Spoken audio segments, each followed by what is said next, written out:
Hi all. I wanted to share some practices and routines, ways of existing and being in the season of autumn. I've been in London the past couple of weeks, cooking and co-hosting a retreat with friends in the Welsh countryside. I started cooking for retreats about 2 years ago. It's something that I love about being in service and cooking for others, cooking from the heart, really feeding myself and others through this, not just physically, but what does it really feel like to be fed, to be nurtured, held, taken care of, our needs not just met, but something much greater, which I think is the theme of this season of autumn.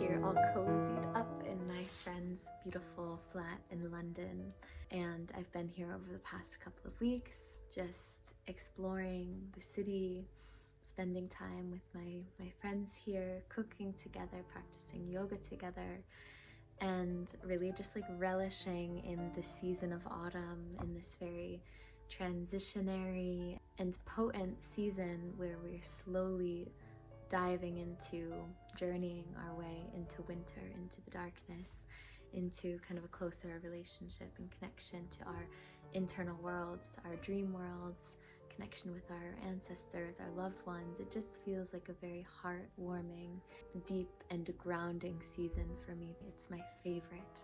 The intention of this video is to really just share the ways in which I am connecting to myself and to my life in this season.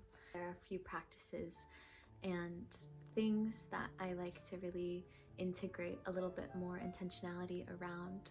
One of those things is my yoga practice, and of course we all have very unique and special ways of connecting to ourselves and to moving our bodies and to really feeling into our bones.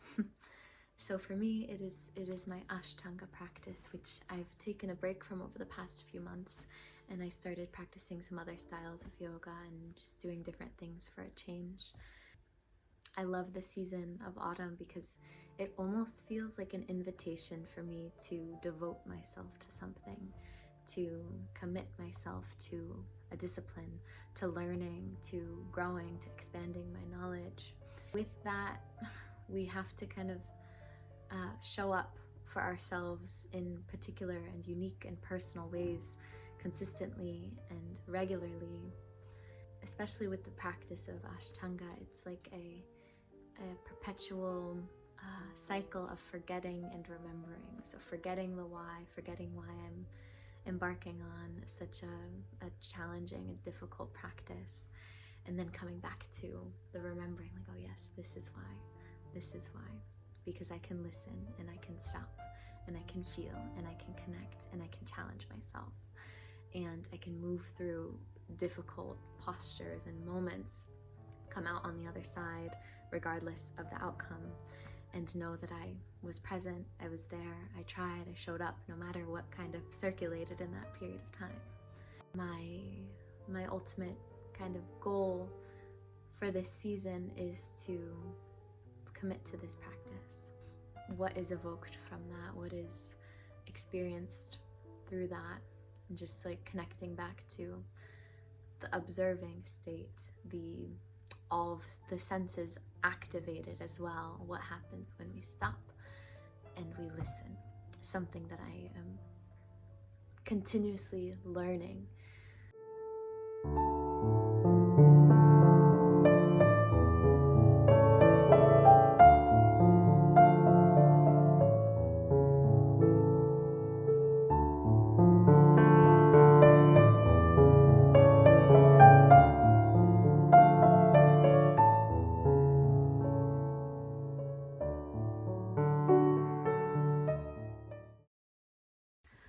Another thing that I've been really focusing on, and this is new for me because I feel like the past 10 years of my life, I've tried to be as minimalistic as possible and not attached to things, not attached to kind of how I look, how I express myself. And I'm slowly realizing that there's an intentionality and a care and a love in tending to all of the different aspects of our lives.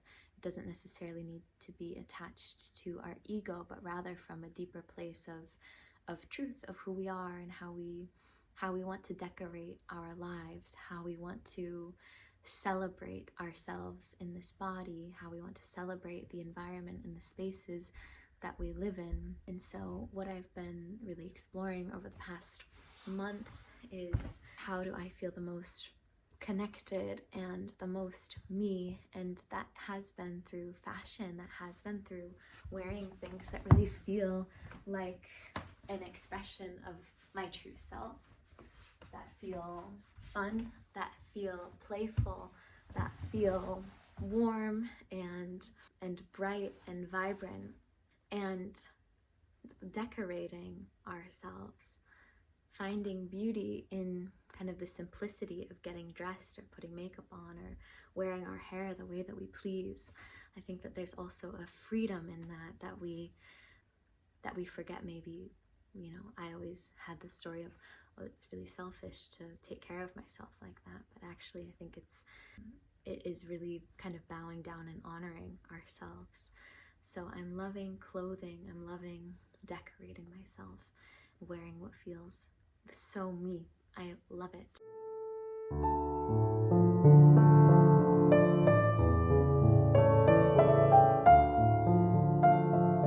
Over the past 10 years, I haven't had much stability in my life at all, emotionally or financially, environmentally, relationally. There have been some difficult and tumultuous, scarce years there with a lot of fear. And I'm finally in a place where I have the grounds, the foundations of my own stability within myself and within my life, which feels like a massive moment. I think that when you live life in such scarcity and fear, the moment that you experience stability and more abundance and this expansion, it's almost like you want to use as much as you can of it. Like you just want to like soak up all the juice of life, all the pulp of life. And that's where I am right now. It's like, wow, I finally have this stability in myself and in my life. Okay, what can I do now? How can I use this? How can I just like make the most of my life, But I also just want to share that like not all of us are in this stage. And I also go through a roller coaster of experiences of feeling really open and expansive and abundant and like everything's happening for me and I've got this. And then of course the lows of my various existential crises and experiences of deep internal process. So that still exists even in this phase of kind of larger, wider life. It is just important to note that when you are living in a state of scarcity where your needs are not being met, you don't have this umbrella of safety above you or the grounds below you with your feet really rooted in the ground. If that's not the case for you, then that's okay. And that is a phase that you will move through and you will move past. And there's so much learning and cultivating of trust within that, and also this surrender and this bowing down to whatever it is that you're moving through, which is the hardest work ever, to be in an experience where you are maybe deeply ungrounded or life circumstances are extremely challenging, and your only job in that is to ride that wave.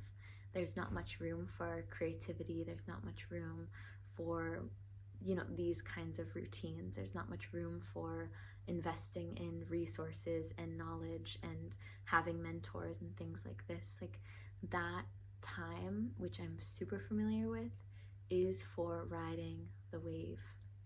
riding the wave, surrendering to the wave, allowing the wave to take you where you need to go, and really deeply trusting that that is moving you forward, although it might not feel like it in the moment. So I just wanted to share that because I know that even in the season of autumn, there could be this sense of darkness or more maybe shadows emerging, or maybe more difficult experiences or transitions. That is the season, right, of transition. So just an invitation based on my experience of we could be experiencing any and all of this right now. With that, I wanted to share a poem that has been shared with me recently that I find really beautiful. You do not have to be good. You do not have to walk on your knees for 100 miles through the desert repenting. You only have to let the soft animal of your body love what it loves. Tell me about despair, yours, and I will tell you mine. Meanwhile, the world goes on. Meanwhile, the sun and the clear pebbles of the rain are moving across the landscapes, over the prairies and the deep trees, the mountains and the rivers. Meanwhile, the wild geese, high in the clear blue air, are heading home again. Whoever you are, no matter how lonely, the world offers itself to your imagination. Calls to you like the wild geese, harsh and exciting. Over and over announcing your place in the family of things.